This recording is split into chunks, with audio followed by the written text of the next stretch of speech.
Shinji and Warhammer40k, Chapter 33, Uncertain Space, Part 3. The waters were deceptive. On the surface, the currents and ripples looked calm enough and motorboats could push against the current. Below, however, in the murky, bubbly depths, the waters drained into a dark, limitless chasm. Killed Team Tritonis clung to sunken lampposts and other jutting debris. The angel spawns, looking something like a cross between a serrated filleting knife and giant shrimp, were unable to swim against the flow. The hydrosuit soldiers of the UN's new Combined Arms Regiment held no illusions their backpack water jets would fare any better. A giant metal foot stomped down nearby, hard enough to break reinforced concrete. It felt like a slap through the waters, nearly ripping them off whatever they were holding onto. Then the waters began to churn violently as giant feet moved to some furious activity.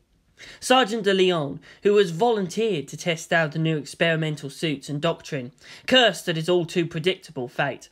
They were but mere men, caught in a field where machine gods fought. It was bad enough they were too likely to die, but it wouldn't even be a meaningless death. It would just be accidental. The Evangelion, it didn't matter which, slammed into the corporate offices directly above them and tore the building in two. Large chunks of concrete and steel rained upon the street. The waters burst into violent, overlapping waves.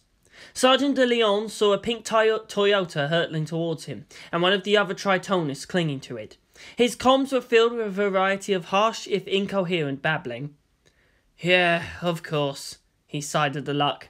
"Let's get this over with." The car slammed into him and ripped him loose from his lashings onto a lamppost. It slammed into a few more things in the way before being sucked into Leliel's vortex. Needless to say, the experience was painful and pointless to the extreme. Pain. Sync ratio directly influenced the responsiveness of an Evangelion. It also affected the efficiency of an AT field, with higher levels requiring less energy to create and maintain, to practically nil for the maximum sync ratio. The feedback from his actions were proportional to the speed at which Shinji could perform them. Wham! Wham! Both Evangelions stepped back from each other, dazed. Alright, this isn't working, Shinji thought. Even if he could tolerate a bit more pain out of the connection, he wasn't sure if the other Eva had enough awareness to even feel any pain. Wham! As it was, using his signature move would be contest to see which Eva could endure even through brain damage. Why do I even have this horn? The boy thought further in his dazed state. If it was shorter like a spike, this wouldn't be so silly. Wham! Why am I still doing this anyway? Wham! Oh, now I remember. The two Evangelions gave each other a simultaneous punch to the face in a cross counter and toppled in opposite directions. Something stopped Unit 1's fall before it could entomb itself inside the ruined offices. What the hell, Ikari? Asuka shouted as she pulled the purple Eva up the building, half collapsed and tilting at an odd angle. You're still useless! Shinji chuckled weakly. Well, I have been out of practice for 3 months. His tone dropped to pensive. This would be much easier if I could just use the AT field. Well, if you can, do it! Asuka commanded. In the meantime, try not to get in our way while we deal with this jerk. The enemy isn't using an AT field either. Shinji, there's a heavy positron rifle on Block 6, marking your map interface now. They both heard Masada's voice. There's the anti-material cannon on Block 15. It's farther away, but we might need it to break through Evangelion armor. Oh, the battleship-grade solid slug sniper cannon? Asuka hissed. She wanted to fire that thing at least once, even if her specialty was close combat. It was irksome that the 18-inch sniper rifle was a response to Ray's request for more Dakar. The longer barrel gave it a better muzzle velocity than the more portable assault cannon. Granted, simple kinetic strikes had little effect against an AT field, and were hideously unwieldy. But she glared as Unit 1 made a jaunty salute, and began hopping from rooftop to rooftop. The piercing flash of a positron gun just couldn't compare to the shock of recoil, the air-shattering crack, and the roll of flames bursting out of the muzzle brakes. What an explosive experience. She could understand what Ayanami found so enjoyable out of it. The white Evangelion jumped again, in all its impossible agility, to land in a crouch atop the building nearby. It tilted its head at her, like a bird. She felt irrational hatred at such behaviour.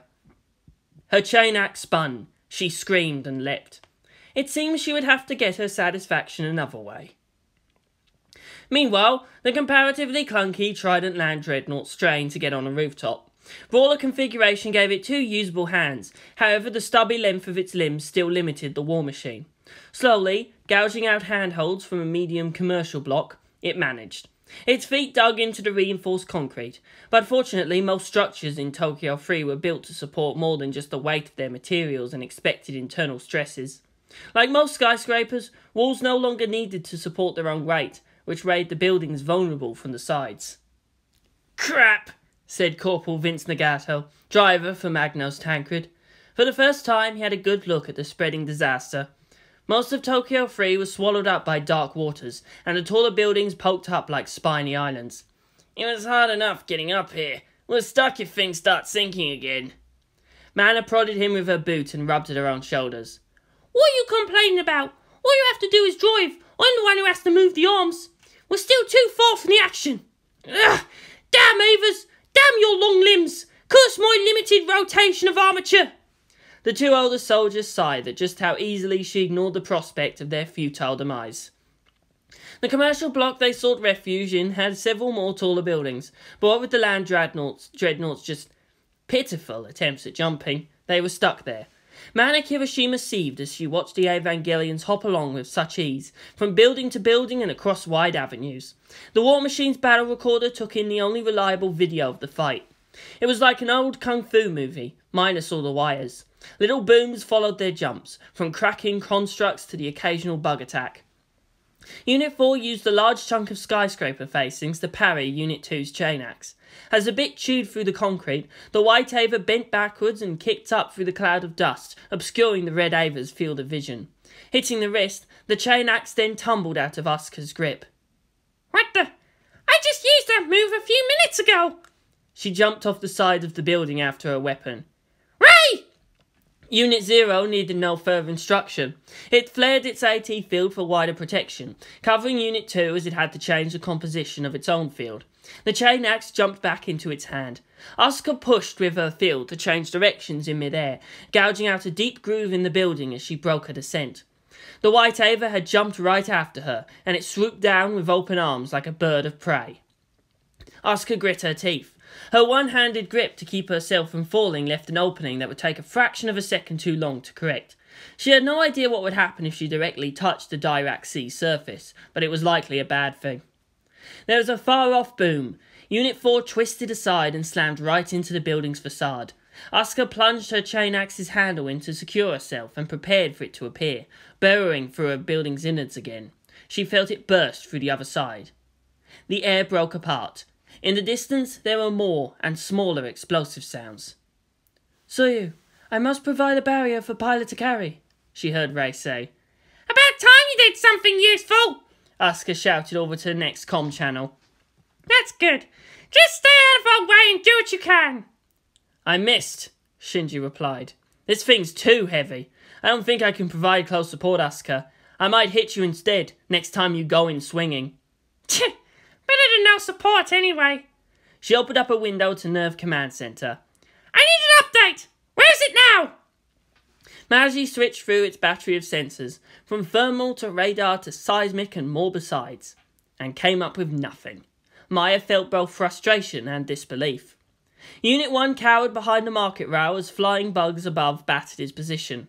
After a few more moments, the shaking ceased as Unit 0's AT field arrived overhead. "It appears to be confirmed that the enemy needs to switch between modes of operation," the blue-haired girl commented. "Now that its long-range attack is ineffectual, perhaps it will activate close combat maneuvers again." "Blue-patterned spike!" shouted Makoto. The main screen showed a blue circle, showing levels of Angel AT field activity concentrating towards one point.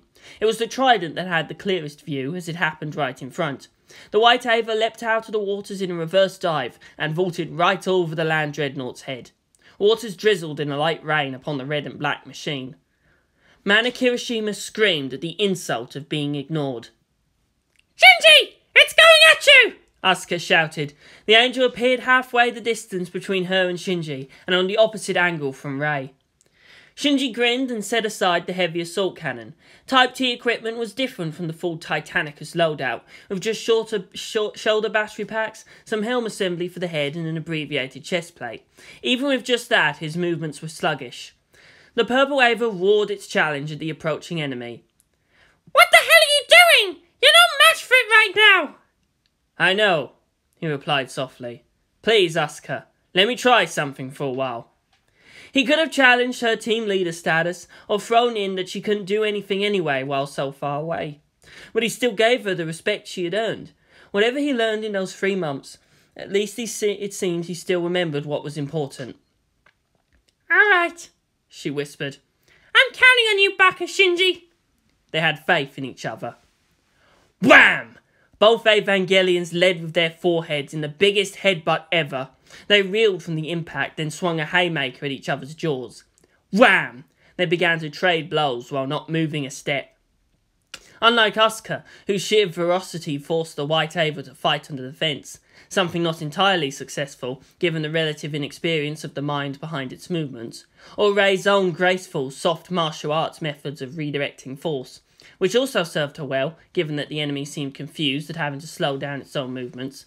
Shinji's own assault on the enemy held no finesse, no thought to his own defence. With the sluggish control over his Ava, it was his only chance of getting a hit in at the enemy. Prog knives deployed, sparks flew, and their strange, fierce dance continued. Unit 1 sacrificed a deep gash along its left forearm to stab at where the carotid artery would be on a human's neck. The red blade gouged through armour. Viscous dark liquid spurted out. He then got a knee to the chest and an elbow to the side of the head. The Purple Ava lurched aside and nearly fell over the building. "Okay, that's enough," someone said over the radio. "Not yet," he said back. He roared and surged forward, and the White Ava slipped aside in a textbook Aikido move. Shinji grinned and kicked towards its shin. Unit 4 fought to keep its balance, and lost it when the offending foot scissor kicked towards its chin. The White Ava was knocked off the roof and fell into the waters, vanishing with a splash. "I see," Masato hummed. "If the enemy is using this Ava like a puppet, then it's reading the movements of our Evangelions too. The problem is that it doesn't realise there are actually distinct styles of fighting," Asuka added. "Unless it can appreciate that certain movements are actually linked instead of monkey doing whatever it gets out of us." "Then we may take advantage of its ignorance. Pilot Ikari is familiar with either of our methodologies." Hands burst out to the roof's surface and grabbed at Unit 1's ankles. The Purple Ava was pulled under, as if to its grave. "Shinji!" He could barely hear. The pain may be dull, but the pressure at his throat was inescapable. He would survive should his Evangelion fail. Die, even if for sweet few days of non-existence. But he could feel the contempt of Principio Eternus. In such a cramped space, every motion gutting the structure even more, there was no room nor time for stratagem. There was only the brutal reach. He clutched at the other Ava's head and tried to twist it around. As before, he felt nothing from it. None of the characteristic extremes of emotions that the angels and Evangelions always had boiling within. Just energy, white hot, and purposeless. "It's not supposed to turn out like this," he yelled within. "I can't. All that I've done, all these plans, lives disrupted, turned the world upside down. What's the point if in the end I'm so weak as to be beaten by a puppet?" He remembered storming into the new monastery, demanding explanations. Then he was reminded that there were no guarantees in their philosophy.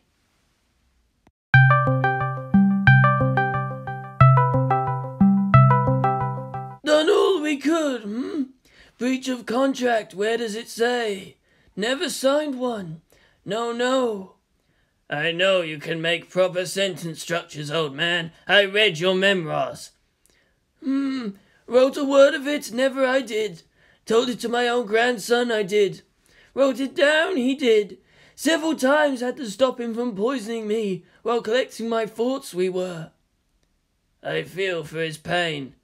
"Someone please stick to the goddamn issue or you're all fired." Young King pauses a beat. "Again?" "When the time comes, you will have the strength, Sotava. I have faith in you. You won't fail us." Well, thank you, but I'd rather not risk it. After all the crap I've already gone through, what's still blocking me? Perhaps you should not have been so eager to give up the power to crack the planet in half. First, I was being metaphorical about that. Second, consider the words crack the planet in half. Would you ever really be comfortable with a teenager, out of anyone, holding that much power? Admittedly, no. Young King now sympathises with Akagi-sensei, deeply. Doesn't make sense. It's not fair. Universe? Fair? When? Those under the strong sphere of influence? Fairness. That much, only what anyone can do. But no hope for fairness one who protects must expect. Anything else? No. Wrestle a monster to your will, you must. Why you ask us this? Any of us look like shonen heroes, Solve your own problem, you must. Trust in drama, you should. Reality does not work that way. If that is what you want, then so be it. He could hear the armour cracking. He punched at the White Ava's face again and again, but knew it had no will of its own. If he could just use the full power of an AT field, it would be ridiculously easy. If it was an angel, he grinned through the pain. He was confident he could break any angel. Unit 2 sprang from building to building. Just as she was about to reach the target, the structure shattered into a shower of wildly spinning fragments. A dust cloud spread out from the site. 2 figures sprang out, slamming into buildings on opposite sides. Asuka caught Unit 1 again, before the Ava could slide down to the waters. What did you do? She asked. Between coughs, Shinji answered.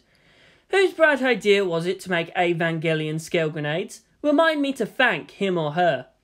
The rounds are actually only modified high explosive shells, but since Inhis was experimenting with all aspects of Daka anyway.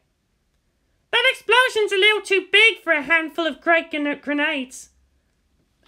Must have opened up a gas line or something, he said, shrugging carelessly. The White Evangelion landed on a rooftop nearby, rating in a crouch. Shinji strained to get up. Asuka pushed his Ava back down. You're just getting your ass kicked. There's no shame in admitting you're not up to your usual level, Baka. It's all right. Not yet. I still have to face it at least once more. What are you trying to prove? She felt like giving him a much-needed wake the hell up punch. Shinji smiled slightly. A theory. Please, Asuka. One more time. His look towards the enemy was predatory. I won't get killed that easily. You know this. None of the attacks the Angel showed so far, none of them can really be thought of as fatal to an Ava. Unit 4 was moving, as it was Ray's turn to attack. The combination of ranged firepower and a prog bayonet at close range meant that the White Ava had to move even more acrobatically around her. Fucker's too fast to let us get in a good hit either, Asuka muttered, watching. It's not the Angel, Shinji reminded her. Let's not forget that. It's just one of the many weapons the Angel has over us. Unit 4 was swooping up in the air again, standing upon a floating disc made of bomb scabs. It crossed its arms and seemed to glare arrogantly down at the defenders. Unit 1 roared and was off to clear fighting ground. Damn it, Akari! Asuka shouted. This is no time for you showboating. This isn't about you, damn it. Your goddamn pride's just gonna get yourself beat down. That Asuka could make such a statement without being ironic was a testament to how far she'd come since her first battle in Tokyo 3. Down below, Masato had to nod in appreciation for that fact. That's what I'm hoping for, was the response. What kind of perverted things have you been doing down there? Asuka shot back, her voice pitching oddly. You masochistic freak! Get back here! Too late though, as the enemy Ava had already jumped off its perch. It landed heavily, trying to pin down Unit 1. Just barely, Shinji managed to dodge. He deployed the other prog knife and went into a knife fighter's crouch as the enemy dug itself out of the hole it made. And once again, a brutal and nonsensical skirmish. It was somewhat impressive that they managed to parry with their knives again and again, the clash of metal upon metal ringing in the air. It was then that the small differences began to show. Unit 4, the newest Evangelion model, had lighter armour than the test type. It had less protection for the arms and legs, but had a reinforced central torso. Even if it lacked a pilot, apparently the power of the S2 engine was enough to give it rapid healing. A knife couldn't do any serious damage away from the core. They were pilots, not soldiers or warriors. There was no one inside the plug. It was no honor duel. The other Evangelions closed in, those inside concerned and puzzled about why their fellow pilot was being so stupidly stubborn. He was just getting beat down. The Evangelions were just trading blows, and finally one last hit was enough to send Unit 1 sliding into the edge. Unit 0 leapt, and at the apex of its jump lurched away from the target. It just barely managed to reach an isolated building. Ray looked up to see that the two fighting Evangelions were grappling again. I had my AT field up. How? She looked down and dodged aside as something broke right through what she was standing on. The Angel's hypervelocity attack. It's harder to predict. Apparently, it may also come from below. Then suddenly, an Evangelion screamed. Not rage, not challenge, but pain. The white Evangelion plunged its face, which was giving off smoke. The purple Evangelion punched up at it and the enemy staggered back. The air broke again, and there was the distinctive sound of metal being struck. Evangelion Unit 1 stood there with its right arm outstretched. Shinji closed his fist and something exploded from inside it. He grinned. Now I understand. You'll hide no secrets from me, monster. Unit 4 hopped back and off the roof, with a tendril looping down from the swirling bug horde above to support it in midair. It gestured to send another deadly tendril at Unit 1. Shinji leaned back, almost drunkenly, and let it pass overhead. He swung around, and for some reason the clumps of bomb scabs bent back towards its source. The white Evangelion leapt off as two groups of bomb scabs slammed into and mutually annihilated each other. It vanished again into the depths. Cheers and whoops sounded through the command center. Shinji! Asuka yelled, laughing. You crazy bastard! You figured something out, didn't you? I had to feel it with my own body. Again and again. There was no other way. Only by mirroring its motions could he discern the difference. The boy was gasping for breath. It's not much, but I had to know. Just how does the angel control the Ava from afar? In fact, how does it even see what's... The Evangelion rolled aside as hypervelocity strikes peppered the roof. Okay, I've had enough. Help! Asuka grinned, but even she had to dodge strikes. The few ones that actually hit hurt. A lot. She flared her AT field, but that limited her range of movements. The three Evangelions finally reached the same roof and stood back to back. Unit 0 held its assault cannon. Unit 2 held the chain axe, with its pilot thinking on turning it into a combi weapon, perhaps a bolter into the handle. Unit 1 only had its bare hands and the freakish intellect of its master. So how does it work? Asuka asked, while keeping a wary look at the waters for where the enemy might emerge from again. Electromagnetism, Shinji replied. Somehow, the angel managed to interlace its altered space with literal threads of an electromagnetic field. It's all around us. We just can't see it. He pointed up at the bomb scabs. They're conductive. Get them in a line, and you have an electromagnetic rail launcher. Like the ones we use? Somewhat. Unit 1 snatched its arm left almost impossibly quick, and something exploded against the back of his hand. It would have hit Unit 2 in the head. Ow! It's hard to really see, but it can happen in an instant. And we don't really know what's going on inside that Dirac Sea. Asuka watched with wonder that smoking palm covering her view. That was fast! How's your sync ratio? I don't know, but I'm boosting my movement using the same method the Angel's using to control Unit 4. He pointed to his shoulder, then his wrist. You don't see it, but there's a thread of force between here and here. How is that possible without an AT field? Ray asked. It doesn't require a particularly strong field. It only works here because of the unique conditions the Angel set up for itself. Ray narrowed her gaze. The enemy may use this to take control of your Evangelion. Then maybe I can trace it to its source. It's a strange feeling. He shrugged. Besides, unlike Unit 4, my Evangelion will eventually run out of energy. With me fighting it all the way, my Ava wouldn't actually be as much of a threat. His voice lowered again. I just don't understand what the enemy wants to accomplish with this. Who cares? Here it comes! Asuka pointed at the white Evangelion swooping out of the sea, at the head of a snake-like collection of bomb scabs and doom prawns. Kill it! Don't let it accomplish anything! Before jumping into action, Ray said softly, "It is most gratifying to have you fighting by our side again, Pilot Akari." She smiled slightly. "Once more, we are whole." There was glory and splendour, and the beauty of perfect teamwork. The White Ava flitted from one opponent to another, a deadly dancer, but the NERV Avas were always ready to exploit their own opportunities. Against the backdrop of a setting sun, they were grotesque, yet oddly graceful shapes. Evangelion Unit 4, as the battle went on, had picked up a chainsword from somewhere. It was painted white, appropriately enough. Its attack still made up for in unearthly speed and force what it lacked in its own technique. How many hours had they already fought? With the cooperation of 3 against 1, it was possible to switch battery packs on the fly. A pity that the Trident couldn't change its modules so easily, though its hands could hold a great bolter well enough. One of the things Masato improved upon in Tokyo 3's defences was to place several umbilical power lines on top of buildings. Within his own proprietary sockets, it was possible to overcharge the hard-mount positron gun. Once again, it would have been much more convenient if they'd gone out in Hellfire mode. Explosive rain fell indiscriminately around the city. Shinji, climbing up Tokyo 3's tallest building, saw the devastation caused by his return. The waters were starting to stain red from the sunset, like blood, and buildings jutted out like the remains of some great beast. Hopes and dreams, once more crushed within an eye blink. The other Avas were worsening the damage with every step. "No," he snarled. It was his fault again. His AT field couldn't cover the city. The feeling of the Angel's presence, its thick suffocating aura, shrouded his city. His Evangelion agreed with his indignation.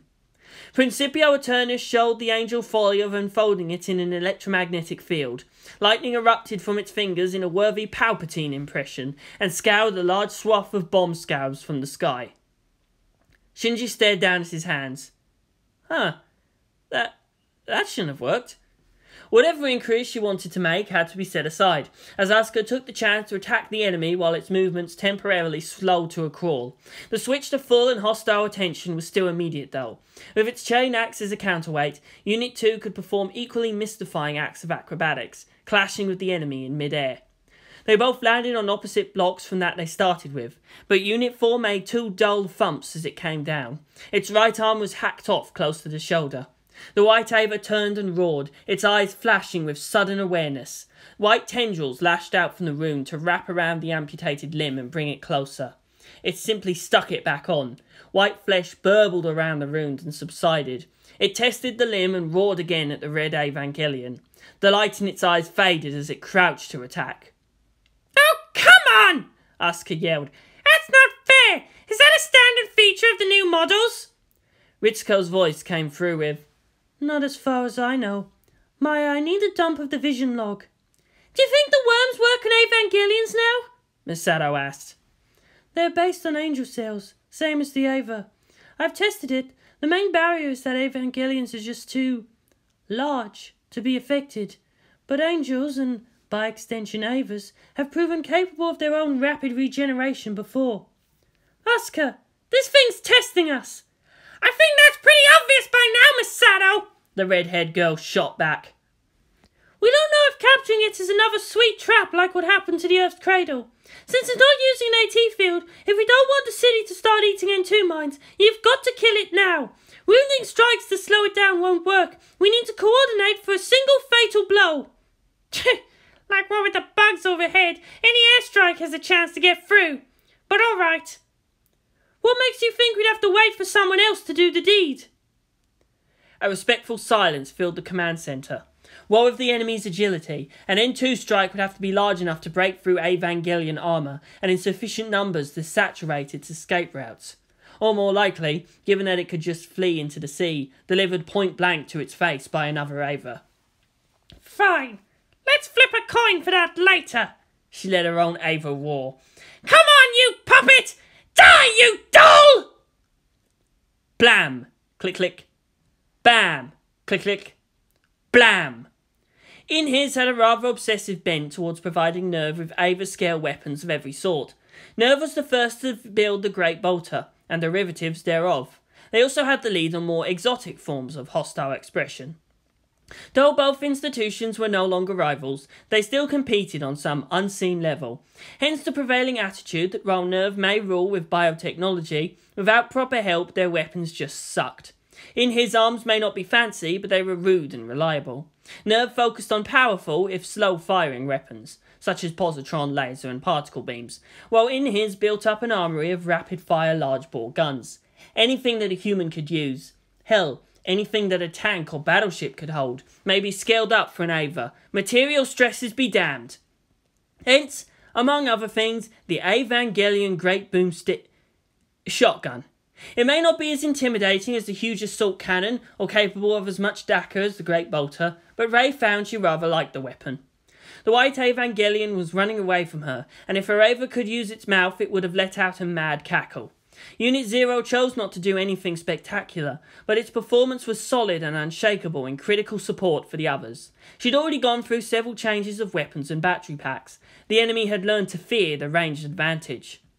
Manic Hiroshima and Magnos Tancred ached to join in the skipping skirmishes, but bewailed their paltry mobility. "Kirishima-san! Shoot at me!" Shinji asked. Jolted out of their musings, the crew complied without thinking. The positron shot bent between Units 1 and 2 and chased at the fleeing Unit 4. The beam lasted only for a fraction of a second, lacking power, but it was enough to intercept and serve as their own alternative for the hypervelocity strikes. The enemy might never run out of energy, but bit by bit they were sapping its capacity to fight. They with aware minds could learn and adapt much faster than it could copy their strengths. In a few minutes, they totally changed the flow of battle. Its long-range attack was null, as long as one other Ava could put up a field, and it couldn't escape back into the sea so easily. Unit 1 served fire support in a decidedly unorthodox manner. Salting the seawater made it a conductor, and never had it been so clear just why the Terminatus Legio had the Thunderbolt on their banner. And the natural order has been restored. Asuka gets the hacker way of things, Ray gets to shoot at things with a really big gun, and Shinji Ikari pulls even more weird shit with an AT field. Ritsuko rubbed at her head. The Hoagie began to drop down, then perked back up. Wait, what am I saying? That isn't natural at all. Just because something is predictable doesn't mean it's logical. It's alright. No need to overthink what works, Ritsuko. What works against what? We're not really doing any damage to the angel itself. This is too easy. Why should it provide us with the very instruments of its own downfall? The scientist bit her lip. That doesn't make any sense either. The last few exchanges fared poorly for Ava Unit 4. It was overwhelmed by the possibilities and had to flee. It burrowed into a building and through its basement retreated into the Dirac Sea. Then the buildings began to sink again, much faster this time. The air tingled with ominous feelings. Damn! I was wondering when this would happen again. Let's get out of here! Soyu, the Trident requires our aid. The land dreadnought walked in circles, helpless around atop the tallest building it could reach, for all its deadly potential showing a puppy-like panic. Let me help, said Shinji. Someone has to keep the shield up. At least lifting doesn't require much control over the Ava. The people on the screen gave back a, and what the frack was that thing you were doing then? This is humiliating, Mana grumbled over comms as the two Evangelions hauled the comparatively dwarfish machine up like so much luggage. Hey, that's a lot invested in that hunk of junk you're in. Not to mention what it takes to feed and house you. It's not good to waste any more resources, Asuka quipped. Well, thanks for the concern, was the reply, but the sarcastic tone didn't quite reach. The land dreadnought tilted and dropped, and Asuka barely kept from being dragged down with it. Hey! She shouted at Shinji, who had suddenly let go and was staring up at the sky. What's your problem now? The purple Evangelion pushed at her roughly and jumped back. Is he trying to pick a fight? The largest lightning bolt they had ever seen tore into the building they were standing on, cawing it right down to the foundations. The flash blinded everyone's senses. Have I mentioned lately how much I hate knowing the angels aren't exactly stupid? Asuka felt something slam onto her back and changed her fall to a faceplant right at the building's edge. Then she felt herself falling again. No, she realised half the building was starting to slide away. Blinking to clear the spots from her eyes, she managed to jump again at roughly the same time as Unit 0, both Avers clumsily wedging themselves into the other and mostly intact half of the structure. Pilot Soyu, have you been damaged? At the negative response, Ray turned to the other channel with, Pilot Takari, please respond. I'm okay, I think. Mana? We think we need to shoot someone in the head. Kirishima-san, please stop waving that around, someone said from inside the Trident. Good job teaching the angel one more trick, Shinji, you ass, Asuka said, but without any real anchor. Let's get out of here. I'm getting sick of this shit. Understood. We cannot save any more of the city, Ray replied. Colonel Katsuragi, I request... Whatever she was about to say was cut off as a hand reached out to the churning waters to grab at her ankle and drag her down into the all-consuming darkness that was Leliel's true being. She let the fear run through her veins for a few moments, then discarded it. She let go of her right hand to keep from dragging Unit 2 down with her. But of course, Asuka only acted to the quickest and less sensible option. Hang on, A&M! The redhead pilot shouted. Ah, bastard! Go away! She threw her chain axe at the enemy, freeing both hands to hold on to her comrade. Her feet dipped at the water's edge. The Dirac Sea was still swallowing up everything in its maw. Several hours and countless tons of seawater couldn't be taken back so quickly, but she'd no way of knowing how deep the waters were. Unit 4's eyes flashed, and it reared up to grab at her ankle instead with its other hand. Her stance at the building's edge collapsed, and both NERV Avers started to slide down, despite desperate grabs at exposed structural frames. There was a distinctive roar, and suddenly their fall stopped. Just barely in time, Unit 1 grabbed a wrist each of its partner Evangelions and braced itself against what remained of the third-floor Apricot Tower concourse. Unit 4 clattered its teeth like a laughing skull. If one were to look through the waters, it was up to its knees inside the Dirac Sea. Just that added immense suction to its pull. Shinji's shoulders burned with the exertion. Without the AT field, it was a matter of mass and resistance. Don't let go! Don't let go! He begged the machine spirit, unable to trust the distant nerve feedback from his limbs. Masonry cracked. His foot slipped. He managed to jam his feet into an elevator shaft and winced from the twisting of his knee joints. He tried to ignore the dislocated bones. Even if Unit 1's armour was tough, its own internal structure was made to support only itself, not the sudden force of 3 Avers at once. Ray realised it well before he did. You must let one of us go, she said simply. One of us may then force the enemy to release its grip upon the other. Don't! Shinji screamed inside. We're strong. It's not enough to have the strength to kill Machine Spirit. We have to be strong enough to save them. His defiant, desperate scream echoed through the command centre. Oh, gods, no, Maya muttered softly. Don't force them to make this choice. Not like this. Can we do something? Radio ground defences. Who else is out there? Misato shouted. Makoto shook his head sadly. None of the intact defences have a clear shot. Wait. The Tempest squadrons are going in for a distraction run. That would be suicide. They know, but they think it's more than a fair exchange. No! Shinji shouted. No more deaths. No more sacrifices! I won't let it happen! He strained until various popping and cracking noises went out from the comlink of his entry plug. He never felt more afraid in his life. Nothing that threatened him could ever compare to this. Not even in that dark and unreal forest, when hunted by things that never knew mercy. The same thing I told that damn Sid. My flesh may be weak, but let my will be the coldest dark iron. What was most infuriating was that, unlike, say, Nagisa, this angel wasn't making it personal. Either Ava would do. He could hate it for what it was doing, but not for being what it was. It had been so much easier a few months ago, when he didn't realise to what extent both humanity and the angels were trapped by an old grudge never really understood. Pilot Takari, you have done this before, Ray said softly. Is this acceptable? I may be replaced. She reached with her other hand to pry his grip loose from her wrist. No! Asuka temporarily pushed off from her own handhold to slap away at the other girl's hand. The 3 of them lurched down a bit, and they readjusted their place on the tilting building. No! she added in a scratchy whisper. Damn it, I'm not selfless enough. I don't want to die. Then it is simple, Ray replied. No, damn it, I won't be beaten this easily. She snarled and tried to push up, but the concrete just crumbled under her palms.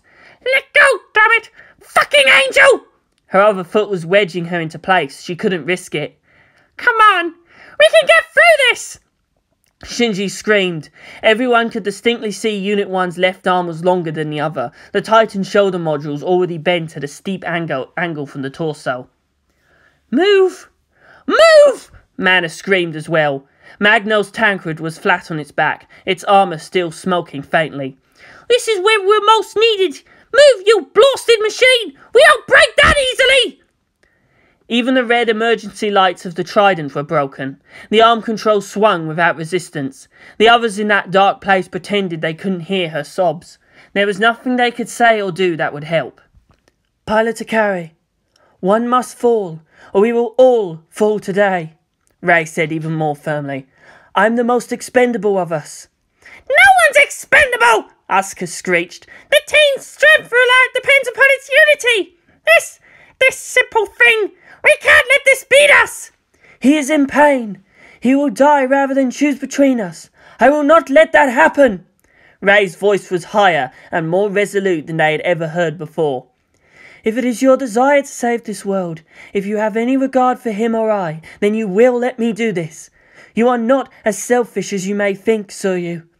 Now you must exercise that human trait. For the greater good. That was the longest single statement they had ever heard from her. Gendo heard the emotions in it, but taking in the content of those words. Did it mean she still obeyed the scenario she existed for? At least, she didn't seem to have any illusions about the importance of her well-being, emotionally or otherwise. If you even so much as twitch on that hold, Shinji, I'm dragging you into hell with me! We started this together, we'll end it together! You are being irrational, Soryu. Shut up! There was a piercing shriek, and a loud thwong of metal impacting harshly upon metal. Unit 1 lurched in its hold, and its grip loosened slightly. They were the masters of the most frightening weapons ever made, lords of war in their engines of destruction. But they were in the end just teenagers. Though they fought for the same goal, they each had their own distinct ideals that could come into conflict at the most inappropriate times. It was for history to decide if it was Langley Soryu's fervent, perhaps even delusional attachment to her friends' lives and the perfection of her united purpose, or Ayanami's own unconcern for her own fate and the feelings of those who valued her that drove Ikari into it. But it was clear that he had to make a choice, and soon. He chose the least painful one. Ray. She's right. The most expendable one should do something, he whispered. Your Evangelions are fully functional. The world needs you more right now. Principio Eternus roared. The sync level started spiking uncontrollably, up to 99% and down to below 20. Shinji! You moron! Asuka shouted as he let both of them go to dive at the enemy Ava himself. Damn you! What the hell? Not again! Ikari-kun! Ray gasped and lunged down. The fingers of her Ava missed by mere inches. Why? Do not do this to us. God damn it! Don't you dare sacrifice yourself! That's not an acceptable option. Fuck you! Damn idiot hero! How dare you! We're not going to be happy if you abandon us, Baka! Hang on! I need to get up. Ikari-san! We have a heavy-duty chain for this sort of thing. The Trident's fingers twitched, but that was all. Damn it all, it's not fair! Unit 1 managed to jam itself into a temporary foothold while Unit 4 tried to shift its hold. As the Evangelions grappled once more, Shinji spared some attention to speak flatly. Don't get me wrong, Asuka. Ray. A pause. Maya-san. Mana. I care for you deeply. I'm sorry, Masato-san. I'm not doing this just to make a point. He grinned slightly. You're all so strong. I'm only doing this because I know you won't fail when it really matters. This angel wants something out of the Evangelions. Let me waste its effort. I trust that you'll rescue me when it's time. This is something only I can do. He sighed as his feet lost traction. His arms flopped about uselessly. I'll be fine. It's better this way. Please, trust me as I trust you. Shinji! And then he was gone. Even the life sign sensors on Maya's panel blanked out. The young woman screamed in grief and fury. No! No! Ah, that stupid total fucktard! Asuka jumped down into the waters, but slammed only into concrete. Leliel constricted its domain to keep others from following, and incidentally making it harder to throw bombs into its dark pool. The bomb scabs began to spiral down into a vortex. Correspondingly, its shadow also seemed to shrink, until it was about the size of a basketball. No! Damn it! Shinji! LCL kept tears from forming. Ray had sworn her life to his service, but for the first time ever she felt like murdering her own beloved, if he actually lived through it. It hurt. Never had she hurt so much, even through the worst injuries in Gendo's purpose. Mana Kirishima had simply fainted, her mind overloading itself with the memories and implications. The sunset was already giving way to the night, and the battle was over. It was all so suddenly peaceful again. Shinji Kari bought them time to breathe and tally the casualties. It was a little hard to believe that it was actually over. They lost. For the first time, NERV lost, and to an angel whose attacks were not all that terrifying compared to the others. The enemy chose to retreat. The enemy had an objective, and fled after apparently accomplishing it, rather than fight on to further its ego or its animal instincts. It was sensible, at the same time totally incomprehensibly, and that was what made it too dangerous. The power of the Evangelions were worthless against its cowardly moves. They had no way of knowing just how much time they had before the angel decided it was ready to really get serious and break into the geofront. They had no way of knowing what other tricks it had, or what it might pull from its captive. "He's not dead!" Misato spat out, whirling around to glare at everyone staring worriedly at her. "Everyone, remember we're still on the job! I need ideas, contingencies! Now's not the time to slack off, people!" She gave but a single moment to rub at her eyes. "That little fool! Alright, if we have to save his little butt this time, then that's what we're going to do!" Even Gendo had to clench his fists. This is part of the prophecies too, he thought. If the writings were totally meaningless, then the events, should they still be happening? The Tritonis Hydro suits had limited power servo and myomer assistance, strong but lightweight ceramic armor plates, and even had nifty new devices to filter oxygen right out of seawater. The artificial gills couldn't be relied upon for primary life support, hence the air tanks, but it was another of the comforting redundancies available to those who served in their chosen capacities.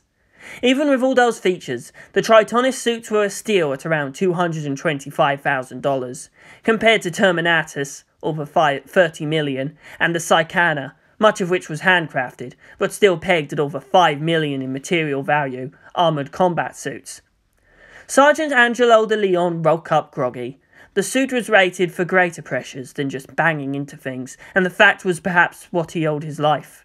He tried to rub at his aching head, then only later remembered he had a helmet on. He opened his eyes and saw nothing but murky darkness. He checked the power meter on his HUD and switched on both lights and radio. "Tritonis lead to Tritonis team. Report in. Repeat, this is Tritonis lead to Tritonis teams. Or anyone. Anyone out there?" He heard the click buzz of radio contact. "Tritonis lead, this is Tritonis 4. Ota here, sir." Another buzz and Tritonis 5, Katagiri reporting in. "Tritonis 2, Takahashi. Damn shame about that Toyota Navis, Sarge. You really messed it up when you hit it with your face." "Tritonis 8, Nakajima. I got separated from my team, sir." "Alright, I can see some of you. I'm blinking my headlamps right now. Everyone form up on me." One by one, shapes emerged from the gloom. Including himself, there were 7 that got through the attack. He hoped those missing, including the 2 other team leaders, were safe somewhere back at Tokyo 3. Someone else approached. The differences between their suits went more than just being white. Instead of their customary marine green, its soldiers bulged out more, and had both arms free instead of the left being encased in a drill. The helmet was conical, instead of the flat, transparent slabs they had. Sakane attaché is in. I am at your disposal, Sergeant. After a brief pause. I believe Tritonis 3 is somewhere around here, but unconscious. There are 2 more of Sergeant Nakajima's team. Not too far away. Ah, Captain Ortigas. Good to have you aboard. The others were moodily silent, still uncomfortable with being around someone blatantly telepathic. There were 3 Tritonis teams, and his command squad had 5 members instead of the regular's 8. An attached psyker evened out the team. Perhaps it was that he found the weirdness more comfortable than being normal. God knew he tolerated a lot of insanity from his own crew. Perhaps it was enough to have someone whose name sounded similar to his own and could perhaps share in the suffering. Sarge, permission to know what the fuck is going on? Takahashi asked with a salute. De Leon approached, and he turned to see the younger soldier. His irreverence aside, Takahashi was a solid fighter, even if he had a voice that always seemed at the edge of open panic. So of course he gets to carry the radio. What does it look like? We're in the belly of the whale. Only 2 other people there got the reference. He sighed. Alright, for some reason we're still alive. Let's gather up the others and see about getting out of here. Marino, give me a few pings. The command squad was composed entirely of specialists in some manner, and even his suit had overcharged underwater engines. It also kept the overall cost of Hydra suits down. Hot swappable components was in his philosophy that whoever built their new suits thoroughly enjoyed. Oh, hey! The Marine with the sentry pack whistled out. There's a huge structure close by. Should I go to active ping to see how big it is? No. Get the computer to work out a first residual map. And... fuck, we might have a little problem here. A number flashed on the depth gauge. 000. What does that mean? The others began to mutter. This is seawater, I'm sure of it, Takahashi added, feeling the resistance to his waving movement. And I know we're not at sea level. What other place reads 0 to water pressure? Are we in space? Holy fuck! We're lost in space! Okay, that's enough of that. Sergeant De Leon used more than the necessary force to frap his subordinate upside the head case. Let's find out the others that our psyker mentioned. We'll figure out things later. Technically, the man was still a civilian, but everyone had to deal with uncomfortable new necessities. There were 9 transponder signals. As the former pastor had mentioned only 3 people, there were 6 corpses out there. He sighed. The Hydra suits were also made in such a way that it was easy to scavenge capacitors and oxygen tanks from another. He shared the data and assigned the others to retrieve whatever they could use. Out of some alliterative fit, he took Alter and Ortigas towards the distress beacon close to the structure. The depths were utterly devoid of light, with their own lamps barely able to light up 10 feet in front of them. Crystal capacitors were hideously efficient.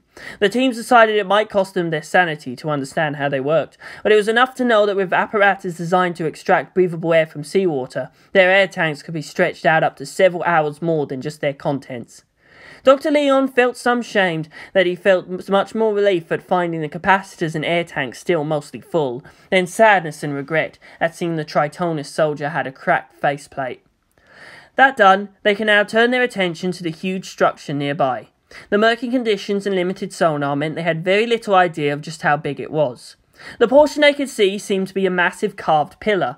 It was several man-lengths wide and etched with eerie geometric lines. The chaplain moved close and ran his palm over the strange stone, like dark ebony but marbled with green bands. He traced the line through the patterns and shuddered. Tritonis suits were self-contained, made for hours, even days of operations, but everyone felt cold for some reason.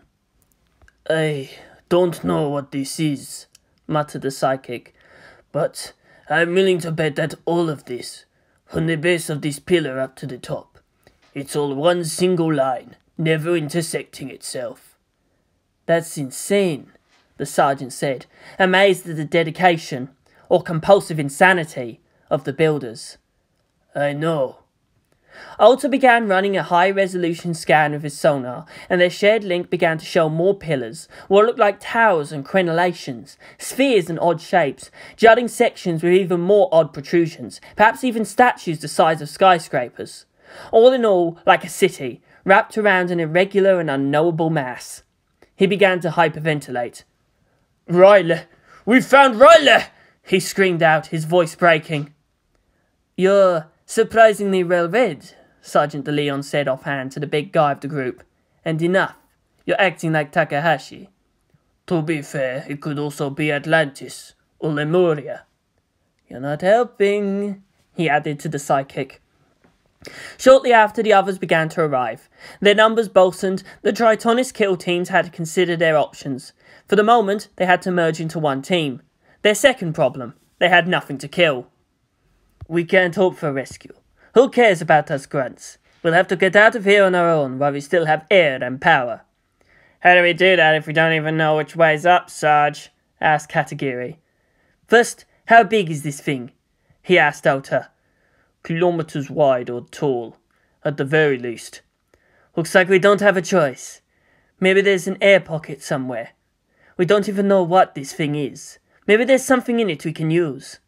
Redistributing the air and power cells to the dead soldiers improved their situation only slightly, but it made them all uneasy anyway. "It's not Riley!" De Leon found himself shouting again and again as they started looking around for possible entrances. "Shut up already!" It was a city of some sort, that was clear enough. There were some hints that it was made for man-sized beings, but none of them could find any break in the material, as if the whole thing was cut out of one large chunk of rock. "Yay, the material's different here," Takahashi said over comms a while later. There was a clear fissure and a rough pitted stretch. "I think we have bare rock. This line here goes in deep. It separates the city from natural terrain. Maybe this line..." He indicated a lesser channel fading off into the distance at an angle. "If we trace it, think we'll end up somewhere interesting?" "Let's hope for useful," the Marine Sergeant mused. The troops following the line as it curved up or down, their suits at minimal power mode. After several more minutes, the line split into two, curving away on opposite directions. The material ahead was different, smoother and somewhat reflective. Takahashi pressed down on it, feeling its somewhat rubbery texture. "Think it's a hatch or something?" he asked. Before the sergeant could warn him off, he pressed his arm drill to it and experimentally tried to chip off a section for inspection. The waters shifted, and from both sides rocky layers surged and came together. The Tritonists yelped and skipped back. They watched as the layers separated a bit, shut again, then finally again retreated back into the unseen depths. "Everybody lights off!" Sergeant De Leon spat out, quickly dousing his own. Everyone else complied almost immediately. "Going by the curvature, I'd have to say this may form a sphere at least 100 meters across," Chaplain Ortigas commented. "It's an eye!" Takahashi screeched. "It's a friggin' eye!"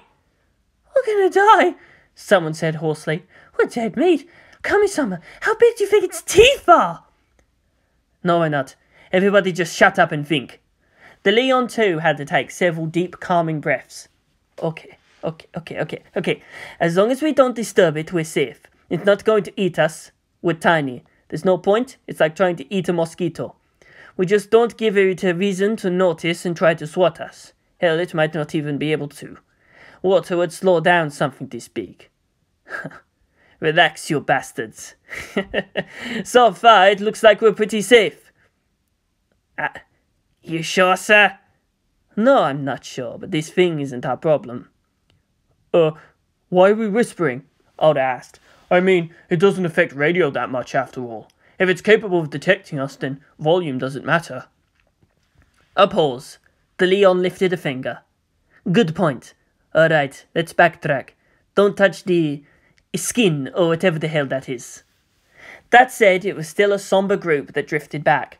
They were each trying to accept the fact that their situation was hopeless. They all knew that they might just be burning air and energy in purposeless activity, but that was better than lying around waiting to die. They heard a sound, like a bell from a distance, and a pulse travelled through the waters. Each felt a strange tingle in their hearts, with the psyker giving an "oh-ho" of sudden exultation. Then the waters parted powerfully. They were all swept aside as something of unimaginable size moved with hurried purpose. And then they heard it. A very familiar war. Shinji felt the white Evangelion go limp as soon as they came out the other side of the Dirac Sea. He felt cold, as if the very waters were strapping his strength. He felt the feral mind of his Evangelion retreat, but leaving him enough command over its body. Again, he could only guess at his sync level. It was easier to notice intensities of pain than numbness. The Titanicus upgrade, with all accoutrements of T-type equipment, could turn the Evangelion from a tactical face into an unstoppable strategic one. Up to 15 days of operation, the heaviest armour mankind ever devised, and some of the most ludicrously dangerous weapon systems ever made. It had everything he could possibly want. Hell, the damn engineers of InHis even included anti-radiation measures and survival stocks, as if the battlefield to come would end up with Principio Eternus alone, and its pilot the last of humanity, amidst the vast and broken wasteland. Pity that what he had was the abbreviated Type T version. It lacked even simple things like searchlights. Evangelion eyes could see in the dark, but not in the total absence of light. He had no idea how far down he was, or what lay beyond the inky void. Okay, the only thing that would keep this a blatantly stupid move instead of an outright suicidal one is if I manage to survive until I get rescued. He had no doubt that the others would figure something out somehow, poor Akagi-sensei, but she was dependable that way. Something large and spiny obligingly slammed into his back. Oh, right, this is an unexpected Iva. He turned around to face his new adversary. At least now I get to see what I need to kill. He could use an AT field, just not to any useful strength. An angel should be able to neutralise an opposing AT field, not to prevent it from forming. Only when a pattern exists could it be countered and destroyed. Shinji didn't understand the principles behind the Dirac C. He was intelligent, true enough, but no scientific genius. His brilliance lay with socio-political strategy and in battlefield improvisation. He couldn't see it, but it had him in a tight, tentacular grip. Something was sucking at the backplates of his neck armour, trying to rip the Type T battery packs right off to get at the entry plug hatch. He felt blinding pain, and then nothing more. Shinji felt that things were odd, but for some reason also that it was not important enough to worry about. Dreams were out of context situations. He didn't explore why he was inside an empty train, or where he was going. It was enough that he was in it. Nor did he question why there was a younger version of himself at the opposite seat. His head swam with sensations. He could taste the sounds passing through the train's aluminium skin and feel the colours with his eyes. Open space would probably have been painful, but the strange mundanity of the situation probably protected him from the worst effects. It might be a metaphor somewhere, but he didn't care to examine it. The train went into a tunnel, blanking out with darkness the scenery outside the windows, and muffling most of the noise. "Who are you?" he asked the other. "I am the self that watches itself," the boy replied. And of course, not even here would I escape pedantic statements, Shinji sighed. Then again, perhaps Asuka was right. He did somewhat like punishing himself. He understood, somehow. He'd sworn never to let go of that sense of wonder he felt so long ago. He must always be a child inside, always eager to face the world, to learn, and cherish his loved ones with all his being. Is it really so hard to speak plainly? Language is insufficient, his younger self shrugged. Words are merely vehicles for the truth, not truth itself. I'm the Shinji Ikari as Shinji Ikari sees Shinji Ikari. But the Shinji Ikari is always two. Two? He didn't expect any less than three. The id, ego and superego, and wouldn't have been surprised to find even more personality divisions than that. There is the Shinji Ikari according to what Shinji Ikari says Shinji Ikari is. Then there is the Shinji Ikari that others see. The one that watches, and the one that is watched. The space within the train seemed to expand, and again Shinji found no reason to think it unnatural. Others wearing his face appearing in front of him didn't disturb him in the least, even if he could actually say to himself, I should really be freaking out right now. One Shinji seemed to hunch into himself, arms straight down, and hands together almost protectively over his groin. He looked up and his eyes were full of yearning. He had on an apron over his bland indoors wear. I am the Shinji Ikari in Masato Kataragi's mind. Do I want to just disappear? One more Shinji had a devilish, nearly psychotic grin. His plug suit and hair was still slick with LCL. I'm the Shinji Ikari in Asuka Langley Soyu's mind. Am I strong enough? Another stood relaxed, but wary. His gaze flicked from side to side, alert for any sudden threats. He had on a black long-sleeved shirt, which Shinji rather liked, since it reminded him of Return of the Jedi Luke Skywalker. I'm the Shinji Ikari in Rei Ayanami's mind. Have I prepared myself for what must be done? Beside him stood one with arms akimbo and a confident half-smile, his very demeanour seeming to glow with golden heroism. He didn't have the build, nor the S on his chest, but held all the unstoppable idealism. Not even the peaked and skull-faced black cap to complete the commissar outfit disturbed the optimism of the scene.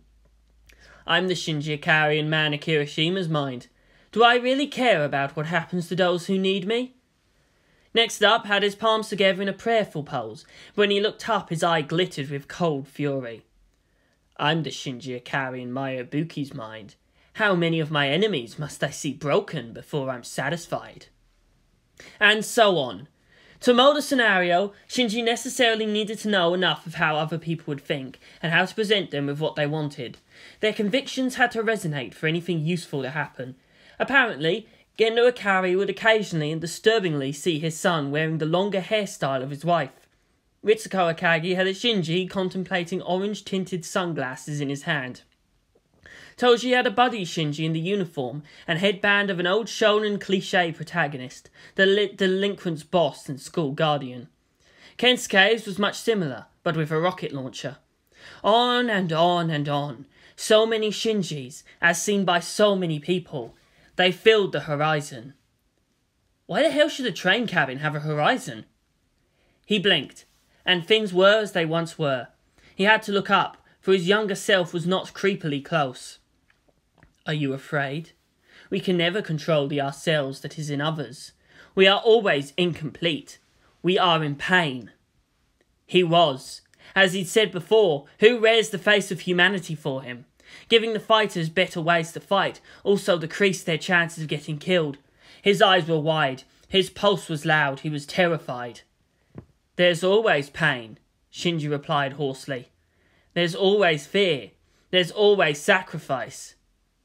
It hurts. Make it stop. No. Shinji felt a pang of guilt as the tone of his force made his younger self cringe. It hurts more not to have them than to suffer just for their sake. I won't sacrifice them. He heard Asuka's voice as from afar. I hate those who pretend. It's bad enough to be weak. Why would anyone want that?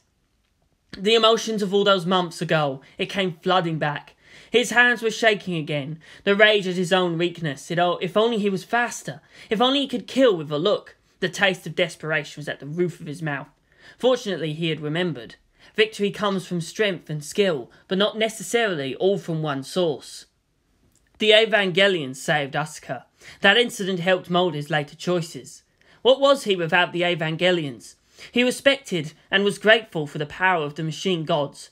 The power of humanity was in its ability to fully use whatever tools they had at their disposal. Then, Rei's voice. It is true. He has killed me. Shinji flinched at the look his younger self gave him. He could hardly believe he made that decision, or that Rei would so willingly follow it. That scared him too, and it felt a piece of his soul was still scarred from that event. By comparison, choking someone to death with his own bare hands didn't really bother him all that much. He is afraid, he was told. The harsh, booming shout of a Leliel Terminator. And we shall know no fear! He is afraid of being hurt. Mitato's voice that night so long ago, and the heat of her body around him. Promise me you won't abandon me, Shinji? You won't just go away? And then he deserted them. I came back! He shot back. As expected, his younger self was cold and unforgiving as a cyclone. He wants to do everything. He wants to do nothing. He wants power to save them all. He rejects the power he may actually use. I don't understand anything about this. There are different forms of power. I had to move fast, but the only other way. The world isn't ready. So much blood was already shed after impact. We couldn't afford another world war while under attack from the angels. Principio Eternus. Whatever happened to the unity they shared? He was unused to being rejected, and the few instances cut deeper than it would have anyone who had to live with being normal. I tried so hard to be worthy of whatever advantages I have to use for my scenario. His father's voice. I do what must be done. I will not apologize. He already knows that they're all going to die. He's afraid to admit he's already preparing for that time. It would be stupid not to have a plan when things go wrong. That's why thinking about it hurts. His younger self leaned closer and whispered into his ear. Shinji-kun is not a good boy. Shinji clutched his head with both hands and screamed. Mana Kirishima rubbed at her left arm while waiting for the meeting to begin. It was her first time allowed into NERV's conference room, where the developing legends of humanity's potentially last age planned out how to snatch victory from the very gullet of defeat. The air conditioning was set too low, it wasn't as large as she had expected, and everyone was in a bad mood. She had a feeling their planning sessions were not nearly as fun as she'd assumed. Eventually Ritsuko arrived, with Maya following behind and carrying the projection equipment. Everyone turned to her expectantly. Finally! Asuka said, banging her fist upon the table. What do you have for us, Ritsuko-sensei? Ritsuko's blonde hair glistened dully under the light. It's only been a few hours, Asuka. I may try to break physics as we know it, but I can't overcome the limits of my own biology. She sank to her seat and rubbed her forehead. For the moment, let's go over the data before we formulate any conclusions. Maya? Okay. The angel. As far as we can tell, it exists within this region of altered space, supported by an inverted AT field. She changed the image into a more helpful diagram, showing a coloured funnel over Tokyo 3. As a side effect, it also creates a strong electromagnetic disturbance in the atmosphere above it. It can manipulate the conductivity of objects within this space to fulfill different modes of action. A short video loop of the bomb scabs and a picture of Evangelion Unit 4 showed on screen. It's a tool user, Masato hissed out. I don't know about you folks, but that sounds like bad news to me. Kozo Futsuki added in his lecturing tone. Humanity is the apex predator on this planet because of our ability to alter the environment to our advantage. No animal has ever proven too strong for a determined man with a spear. Perhaps it was best that mankind's worst enemy has always been itself, as given their increasing tendencies to drive other creatures into extinction. I wonder if this is how a tiger feels when it finally realises it's the one being hunted, he mused. The professor glanced aside to Gendo, who looked only faintly disapproving. Unit 4. Is it recoverable? Gendo asked, a warning note to his voice. He didn't want to give out any hints to the dummy plug system. It doesn't seem to have a pilot, but the method the angel uses to control it is still undefined, Ritsuko replied. Yes, I know Pilot Akari managed to duplicate it somehow, but we'll have to ask him that when we get him back. I'm not going to waste any time on something too subjective to be useful. There's so much we don't know, and only having Unit 4 can we test if it's still viable as our own weapon. The most important thing right now is recovering Shinji, Misato shot out. I agree, Katsuragi. Everyone blinked, again surprised at Gendo's behaviour. Outwardly, the man's face was as grim as ever. The boy would serve just as well as a martyr, but he could guess Seal was likewise as perplexed as to how far the prophecies were still applicable. I hate to say this, but whatever you decide to do, the UN gives us a time window of 2, maybe 3 hours from the instant the angel goes active again. That's how long it would take for the nukes to converge. Kaji! Misato gasped. What? I'm only the messenger. You're the ones who tried so hard to convince the world how dangerous it would be that the angels claim Tokyo free. So... He leaned back on his chair and grinned rakishly. Good job there. Misato took deep calming breaths, reminding herself Kaji didn't mean whatever he implied.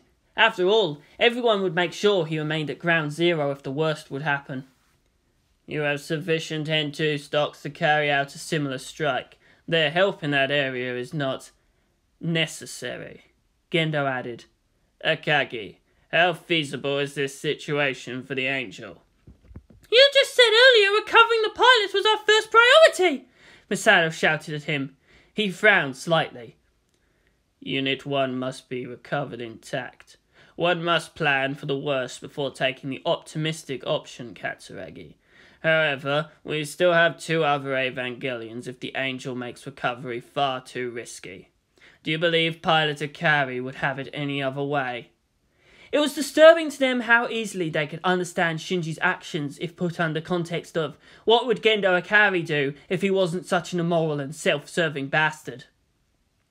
Ritsuko turned back to the screen. The Dirac Sea in its shadow has a ratio of about 3 and 14. She set aside the feeling those numbers were significant for later examination. It can constrict or expand its region of altered space, but for now it has a diameter of just under 8 meters. Barely enough to fit our N2 mines. Misato bit her lip, unsure if she should feel relieved. Well, if we plan on doing anything at all, then the Evangelion should try widening that hole. And no, I don't know how. The Dirac Sea is a theoretical model. Not until today have we actually considered seeing a practical example.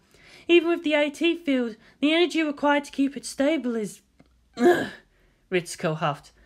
I need to run some more calculations. Just assume that the Avas can expand the domain. You figure out methods of recovery or attack. How long can the Evangelion last? The Evangelion had reserve power up to 15 hours of full operation, Misato. At minimal power mode, it can stretch those reserves to 2 weeks. Of course, the pilot would die of hypothermia long before that anyway. Well, how about keeping most life support active? Asuka asked, if the same thing should happen to her. Entry plug life support is a side effect of the Evangelion's own internal activity. I'd say 3 days. It would be insane to expect the Angel to do nothing for that long. We don't know what's happening in there or what it's going to do next. We need to move before it does. Misato stood up and looked at everyone's faces in turn. Her gaze lingered on Kaji a bit, then up towards the ceiling. Okay, you said we can just assume we can open up the Angel. Thanks, Ritsuko. But how do you think our chances are of just yanking out Unit 1? 2 Evangelions to open up the Dirac Sea, 1 to dive into it, and a trident to reel the catch back in. It was an incredibly risky plan, whereas just mass bombing the shit out of Leliel would cut their losses with just 1 Ava. You're actually lucky. While I may have said something about the Dirac Sea leading to another universe, it'd be silly to imagine a universe filled with an infinity of seawater. The problem is the 3rd and 4th dimensions. Do we have a chain long enough? Do we have enough time to reach Unit 1 and pull it back out? What would happen if the Angel is somehow killed while the Evangelions are inside? Would they be stuck in another dimension, or just simply die along with it? You can understand why the UN's so nervous about this, Misato, Kaji said with a sigh. The Angels, they're getting too unpredictable. What you're hoping for is too risky. But we're going to try anyway, aren't we? Asuka shouted. What kind of world are we fighting for if it won't even allow us the chance to save those who defend it? Just because we're ready to give our lives is no reason to take it for granted. The greater good isn't just about the few sacrificing for the many. No, damn it, we have to do this. Even the many have their duty, and that's to trust us, those who actually know what the hell the full consequences are. Calm down, Asuka. It's a reasonable fear and we have plenty of time. You can't really blame them for being human. And I'm operations director, and I say the risks are worth it. She looked up and licked her lips. All right, from now on we're planning Operation... Ritsuko sighed. Didn't we all already agree that you weren't allowed to make up any more operation names? Look, I'll make it easy for you. She reached for a laptop and pressed a few keys. Here's a random string generator. 3 words. Verb, adjective, noun. As you like it. She watched the computer process the command and spit out a name. There was a distinct poing as a clump of hair broke off from gel holding it down. The scientist groaned and palmed her face. Misato looked over her shoulder and quipped, Nice! All right, everyone, let's get this session really started. Misato grinned hugely. From now on, we put our faith in Blast Hard Cheese. Shinji Ikari may show such diamond control to others who see him, who he was no emotionless freak. He could present whatever face others expected, but could never lie to himself. He was a human being, and as such had emotions. He couldn't deny these, nor had they coloured his thoughts. It had been a long time since she had accepted these in pure, searing form. He heard their voices so close by, and despite whatever idealizations he raised, had to deal with the tide of pain, fear, and the ginormous, if actually normal and predictable, Teenage lust. His plans bubbled and boiled from the surface of his consciousness. Take all possible eventualities of a point in three-dimensional space, and it becomes another point in 5 dimensions. There was a great blank spot in front of his vision, and all around it were uncountable voices, asking what to do, what to think, why is it so, do we need to hurt so much in being alone? Then, an eagle screeched, thunder broke, light flashed, and his vision cleared. Something seems missing here. Where's the Shinji Ikari that I seek in my mind? Where is the young king that stands at the limits of my vision? Farseer sensei? The churning energies of the warp faded from behind her back. She sat beside him and patted his head. I apologize, child. We are conversant pieces, so of course we cannot be considered your subconscious motivations. It took some time for us to realize your mind was not in a dreaming state. She tilted her head aside. The simplest answer would be, we are under chemical influence. That is why context solutions that should have been second nature to you failed to notice anything amiss. His younger version looked up in surprise, which was all that Shinji needed to know, that it was something beyond the weirdness inherent even in dreams. Who are you? She hissed. The boy cringed and stepped back. I am Shinji Ikari, as Shinji Ikari sees himself. True enough, the Farseer replied, and at the same time, a blatant falsehood. There was a wrenching sound, and the tip of sword sparkling with energy cut around the doors of the cabin. A gloved hand peeled off the metal, and into the ludicrously adjusted space stepped a space marine in blood-red armour. He had to bend to fit inside. Where is he that is the commander of my will? Where is he that lays the foundations of my faith? The same happened to the other door at the far end of the cabin, only the sword was carrion black and sparked with tendrils of purplish energy. The Chaos Space Marine entered, his spiked armour oozing with malice. Where is the bright lord that shines through the mist of chaos? Where is he that doubts? Where is he that denies? Where is he whose wrath would shatter this world? The boy stepped back and seemed frightened. Shinji felt the reality of that fear. A portion of his soul stood there. That it sees only itself? But even if he considered these other fragments of his personality separate, if simply for entertainment value, there was no reason for their presence to be unexpected. The Space Marine and the Chaos Marine saw each other at opposite ends, with weapons similar, yet totally opposite. They bared their teeth at each other. Oh, please. You finally get the chance to become corporeal again, and what's the first thing on your mind? Fight each other. Again, the Farseer sighed. She was still rubbing Shinji's head, as if he was a kitten or something. From outside there was a loud clanking and banging noise, and a roar of multiple engines, and a growling shout. Oi! Who cut me brakes? Which button makes the afterburner go? Something dark and large passed in front of the windows, and in a gut-wrenching impact, there was the sound of tearing metal, the feel of cold rushing air onto his face, the knowledge the entire train was going off the rails and inexplicably flying through the air with the greatest of ease. Tumbling. Sky, ground, sky, ground. Was that a potted plant? Then wham! Darkness. It was a familiar sound, the gentle roll of waves upon the beach. It was a familiar feeling, the cold shore wind stroking his skin.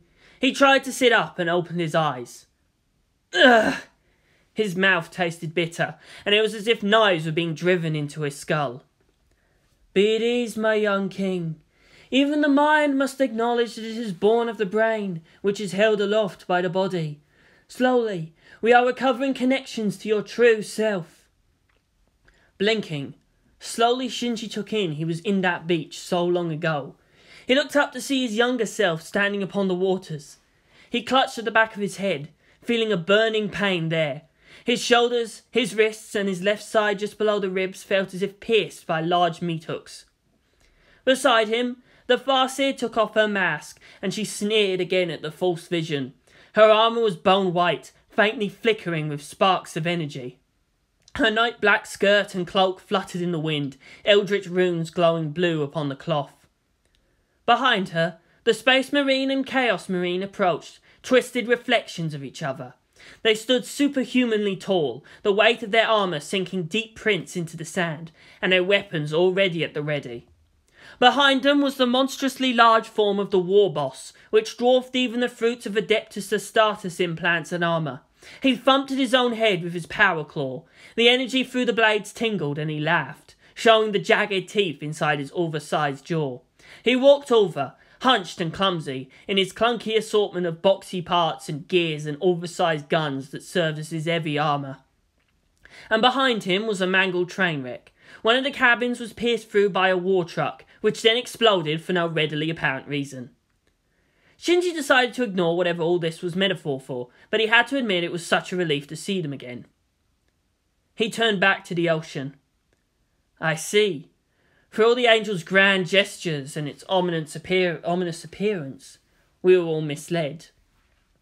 It is not a shadow, hissed the Chaos Marine.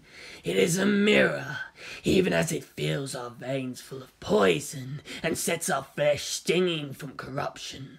What it seeks most is the secret by which we defeat beings much greater than ourselves. I wanted to stop hurting. His younger self whimpered.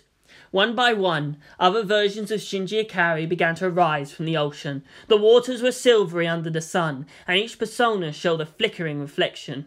There were hundreds, each distinct, and slowly even more were appearing. Every life the boy had touched, every mind he'd ever felt, had a vision that they believed was the real person. What is this? Shinji asked, grimacing. I can hear so much weeping, so much regret.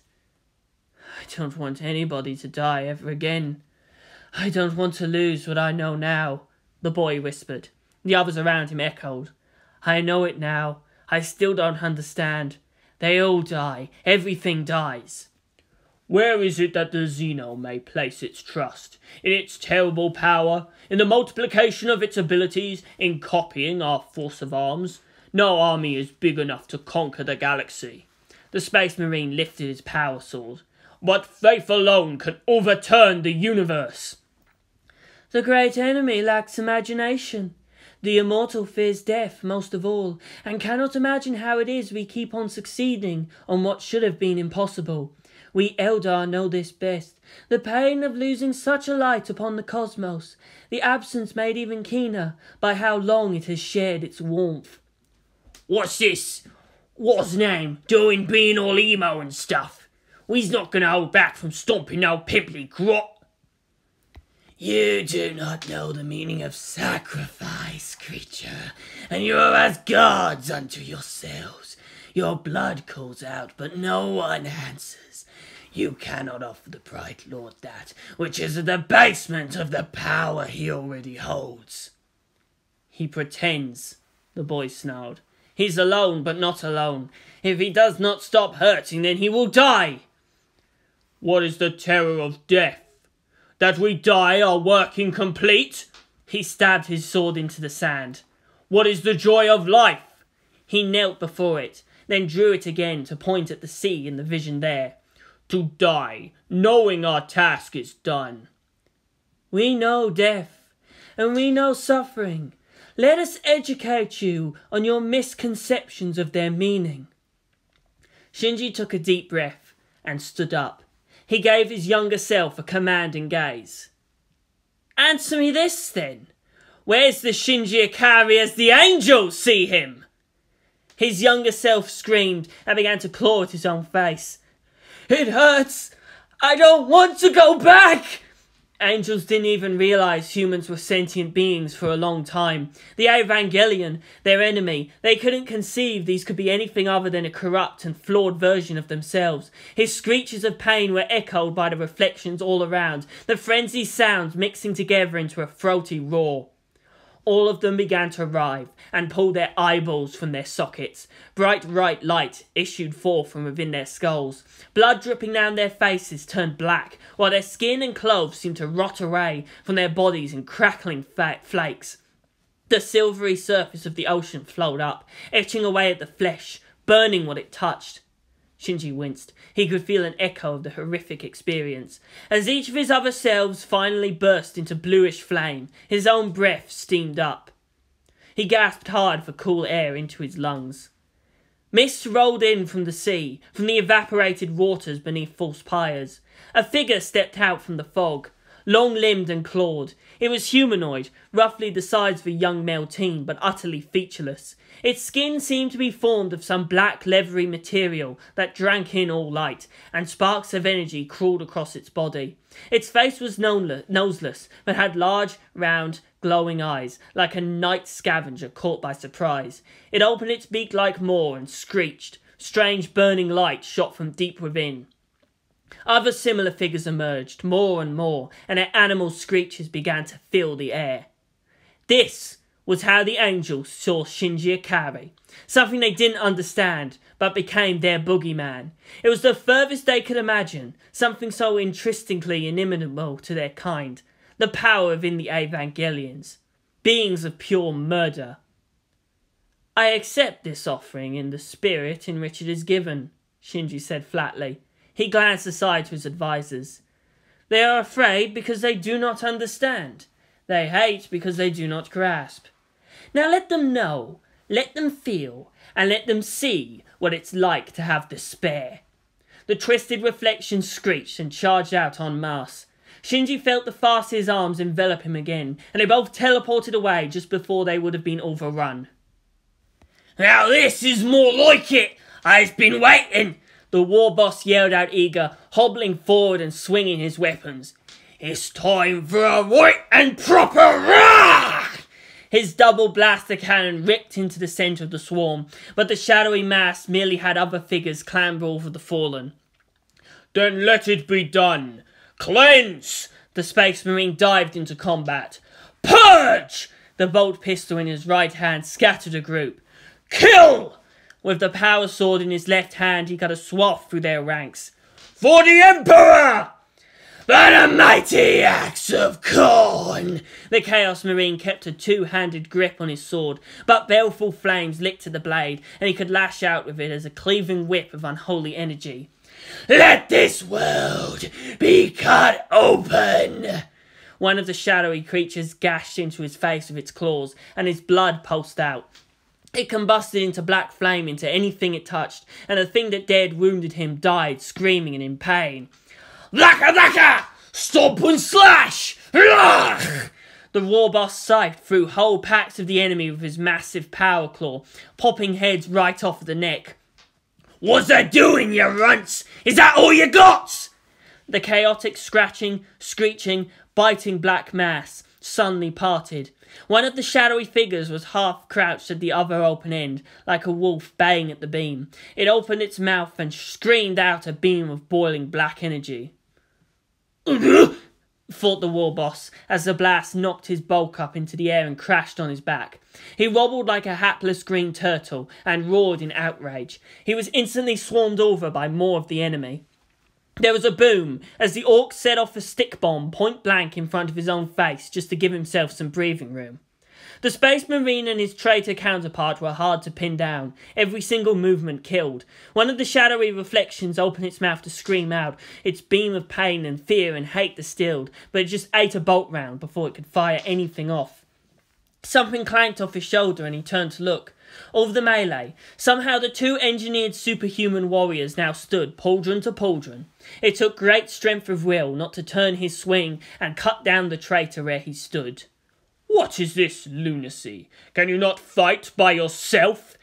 I assure you, this is not by choice. I shall recompense your insult later. But for now, look, even I know best to stand aside a green behemoth throwing a tantrum.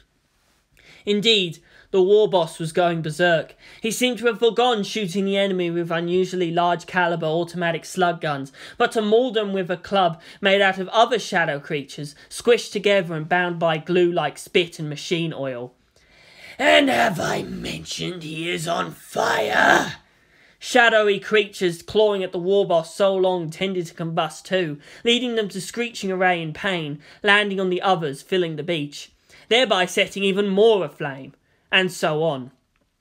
More enemies were rising out from the tides. A distance away, on a small rise in the terrain, Shinji watched the battle unfold. It's like an infection, he thought, but they're not antibodies. They stand like a dam. Or a firewall? How long could they last? It's still a metaphor, isn't it? It's more than that too. I don't understand. I can feel the chemical imbalance. Now that you are conscious, we may begin trying to purge the poison. The Farseer tilted her head aside and touched her lips in a shushing noise. Do you hear that? The connections restraining our confused machine god are being broken from the outside. No, as long as a single human lives, we are not without hope. The shadow creatures stopped spitting out their beam attacks from their mouths and began to gather. Their forms flowed together into a viscous mass, growing and rising, until altogether they became a grotesque amalgamation of centipede, spider and amphipod parts. It was huge, easily the size of an Evangelion. Its segmented shell had a spiny texture, and had 4 oversized mantis-like arms apart from its thousands of smaller legs, that all ended in sharp points anyway. Its head had antenna stalks instead of wiggly tendrils, but it was disgusting anyway. It let out an ear-piercing shriek, and showed off its hooked mandibles. "Oh, come on!" Shinji shouted in irritation, then palmed his own face. You think that's going to scare them? You just gave them a challenge to enjoy. Leave the boys to their fun, child. Come, there is someone I would have you meet. He gave the warring pieces of his personality one last look and turned away. He could feel their undisguised joy at the carnage. He followed the Farseer into the trees around the beach. As the sounds of battle faded, and the deeper they went into the copse of light deciduous trees, Shinji felt his heart lighten. The pain in his veins faded as if to a distance. The scenery was changing, no longer what he remembered of his hometown. There was a park beside a small river, and the feeling there, such timeless peace and contentment. He felt slightly euphoric, and that was what set off his unease. He didn't like being influenced, again, from the outside. Waiting there on a bench was a woman with neck-length brown hair and a lab coat. She turned and smiled as she saw them approach. Go on, Shinji, the Farseer said. You must face this alone. The birds were chirping. The sun was shining. It was such a happy scene. He felt like crying. Who are you? He asked, his throat hoarse. The woman shook her head. Now that's just rude, Shin-chan. Don't you recognize me? Yu Ikari stood up and walked over to her son. She smiled playfully. My, you've grown into a strong young man, haven't you? And in ways I could never have predicted. She giggled while rubbing her palms together. How cute, and yet somehow also terrifying beyond words. Oh, you make me so proud. Her face. Her smile. He could never mistake that. You... My mother? How? Shinji stood as if petrified. Let it really be her. Please, don't let it be another cruel trick. He could remember feeling safe, even if he couldn't remember her face. But after that, only emptiness. Her death was the start. It shook all the world he'd ever known. It doesn't really surprise me, though. Don't you remember what I said the last time we met, my precious little Shin-chan? Yu placed her open right hand on his face, just covering his eyes. Humans can become anything, she whispered. Tokyo 3 was still at full alert. Civilians were being evacuated from their shelters using the secondary tunnels. Those in shelters that were breached managed to relocate just in time and seal the tunnel behind them. Amazingly, there was not one civilian death. The property damage was horrendous, but since they were still rebuilding after Iroh's attack, most people were cautious about buying things they didn't need. The residential blocks were untouched, and most of the buildings left above ground were owned by NERV anyway. Most businesses were content to pay somewhat exorbitant rent rather than having to shoulder rebuilding costs. Military casualties. Now that was a different matter. Cerberus Base grew around Trident Base, as men and machinery arrived to bolster the regiment. There wasn't much they could do in about 1.5 weeks since their pronouncement, but to hastily throw around a few new barracks and multiples. Now that most of these new structures were empty, and still, they had to blast the channel out from the hillside so the water could flow down. Even Lake Ashino wasn't low enough for drainage. The swell of its waters allowed pleasure boats to serve as rescue craft for those stranded in the city. Yang looked at the reports and sighed. He ignored the congratulations and incredulous looks. More than half the Tritonus team were missing in action. Those men were supposed to be attached to landing parties based on the refit transport cruisers. It was odd luck that they had to be called on to serve so soon. He turned back to the video conference screen. No, I will not evacuate.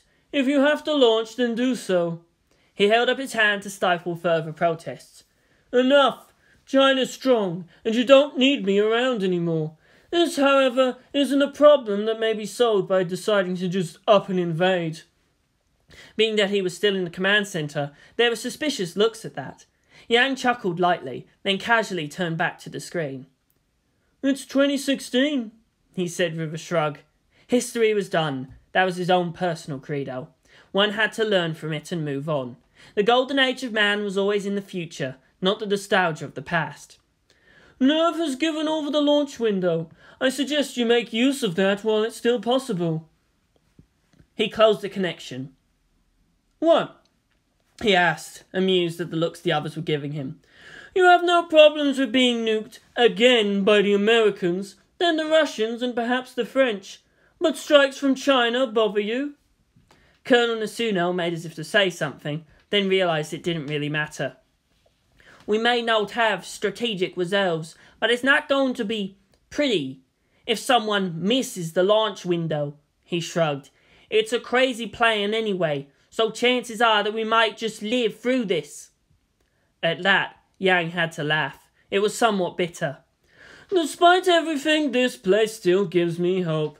You're right, Colonel. Too many people died already for us to waste this chance. Masato Katsuragi had a headache. She'd stayed the night in her office and just hoped her apartment was still all right. It was a small concern, since there were still so many more worries to work out. Pen Pen was a capable bird. She just hoped he wasn't too annoyed by his fridge defrosting again. The only important thing was taking back Unit 1 and Shinji. It would be fair to say paperwork was the bane of her existence, but it surprised her to see how many people were willing to submit request forms to take a suicide mission just to retrieve Unit 1. She had no idea how all the mind mojo worked, so she was unwilling to trust anyone with it. Then again, she also had no idea how Ritsuko's plan actually worked. But she trusted Ritsuko. It all came down to trust in the end. Being under full alert meant she was still in full control over NERV's assets, not Gendo. She felt out of her depth, drowning in the responsibility. The casualty figures alone. She touched her father's cross. She'd never really been religious, but knew enough from her own military experience the words, "The greatest love it is to give one's life for a friend." She'd have expected complaints about her handling of the situation, calls of incompetence, but everyone was just angry they couldn't do more. This in contrast to the ugly mood passing through the civilians. Though amazingly none of them had died, their experiences varied. There were those who had grown used to the destruction, laughing about how predictable it was, trying to hide their fear. There were those who had grown tired of living on the edge. There were those the foreigners brought in, willingly or unwillingly. They had no idea it could get so wild. There was a difference between watching Evangelions on the screen and feeling the fury of their battle shake the very earth beneath. Her desk phone rang. "Katsuragi-san, there's some activity with the Angel. It's expanding again," Makoto said through the receiver. "Do we have enough power for what Ritsuko wanted?" 23 hours of the entire output of Japan. Some of the capacitors have already overloaded. She says it's still barely more than half, but the Evangelions would just have to try. And in a tone imitating Ritsuko, "It's all experimental anyway." "All right. How about the pilots?" "Suited up and being taken to their Evangelions now. Oh, and of course the Trident too." He rather liked the whole always ready to go approach to the machine.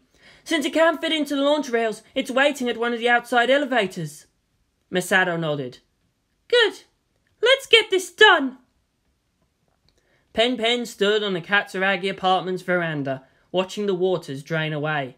It was the night before, and Leliel's Dirac Sea was still hidden under a metre or so of dark water. He looked left, right, then up. He gave a warbling sigh. He wriggled his rings and leapt. The water was cold, but he was comfortable with both the near-boiling heat of hot springs or the near-freezing temperature of a refrigerator.